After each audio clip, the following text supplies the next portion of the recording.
وہی 2-3 گھسے پٹے سینٹنسز ہیں کوآپریشن کے جو فارن منسٹر جو چائنا کا 10 دن پہلے گیا تھا انڈیا میں، اس کی میٹنگ کے بعد جو ہوئے تھے وہی ہوئے، اور تو کوئی خاص نہیں ہوا. ٹریڈ تو پہلے ہی ان کے درمیان ہو رہا تھا $130 بلین کا، اور وہ ٹریڈ ابھی بھی جاری رہے گا، بلکہ اس سے بڑھے گا، کیونکہ اگر امریکن کی منڈی ختم ہو جاتی ہے تو چائنا کی منڈی تو ہے. تو اس وجہ سے اس میں یہ کہنا کہ انڈیا جو ہے وہ ٹریڈ سرپلس گین کر پائے گا ناممکن ہے، بلکہ انڈیا کا ٹریڈ ڈیفیسٹ اور بڑھ جائے گا. تیسری چیز وہ یہ سمجھتا ہے کہ میں اگر پاکستان کے قریب، پاکستان اور چائنا کے درمیان سپیس کریٹ کر پاؤں گا، وہ بھی مشکل ہے، کیونکہ 2020 کے بعد، بلکہ 2019 کے بعد جب انہوں نے کشمیر کی سٹیٹس کو 370 آرٹیکل کے تحت ختم کیا تھا، اس کے بعد چائنا اور پاکستان اتنے قریب ہو گئے ہیں کہ ان کا اسٹریٹجک الائنس جو ہے وہ 1 فرنٹ 2 اسٹیٹ والا ہو گیا ہے، اور ان کے بہت سے اسٹیٹس جو ہیں وہ اسٹریٹجک کولیبریشن سے، اسٹریٹجک پارٹنرشپ اور اسٹریٹجک سالیڈیفیکیشن کنسالیڈیٹ بھی کر چکے ہیں اپنے. اور نہ صرف پاکستان بلکہ انڈیا، پاکستان اور بنگلہ دیش کا جو کولیبریشن ہے وہ بھی چائنا کے، انڈیا کے انٹرسٹ کے خلاف ہے. اس لیے مودی صاحب نے چائنیز پریزیڈنٹ کو کہا اپنی بات چیت میں کہ ہمارے جو کولیبریشن ہے، ہمارے جو فیوچر ریلیشن ہے بائی لیٹرل، وہ کسی تھرڈ کنٹری کے لینس سے نہ دیکھی جائیں. کیا یہ ممکن ہے کہ بنگلہ دیش یا پاکستان کے لینس سے نہ دیکھا جائے؟ It is not next to impossible. اس لیے میں سمجھتا ہوں کہ نہ ہی تو انڈیا نے کوئی ہوم ورک کیا ہے کہ چائنا کے ٹرسٹ کو بحال کر سکے.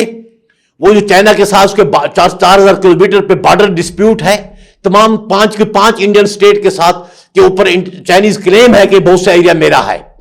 اس کے علاوہ تبت کا ہے، دلائی لاما کا ایشو ہے، کشمیر کا ایشو ہے، گلوان والا ہے، وہ جو لداخ میں ان کا ابھی تک ان کے جو ہے وہ ایسکلیشن جاری ہے.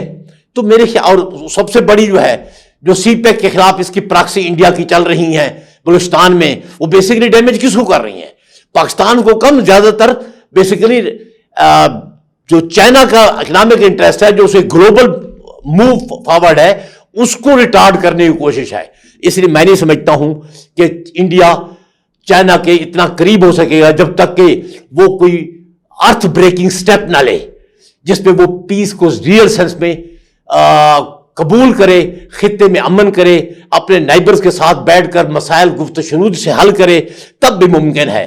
ورنہ تو میرے خیال میں اس کے لیے بہت مشکل ہے کہ وہ اپنے آپ کو، وہ جو لاسز اس کے ہوئے ہیں امریکہ سے، جو اس کے امیج کا لاس ہوا ہے، جو اسے اکنامک لاس ہوا ہے، جو اس کا ساری فارن پالیسی کا فیلئر ہوا مودی کا، اس کو وہ کیسے ریوائیو کر سکتا ہے؟ میرے خیال میں یہ جو میٹنگ ہوئی ہے اس SCO سمٹ میں مودی اور شی کی، اس سے تو ریوائیو ہونا مشکل ہے.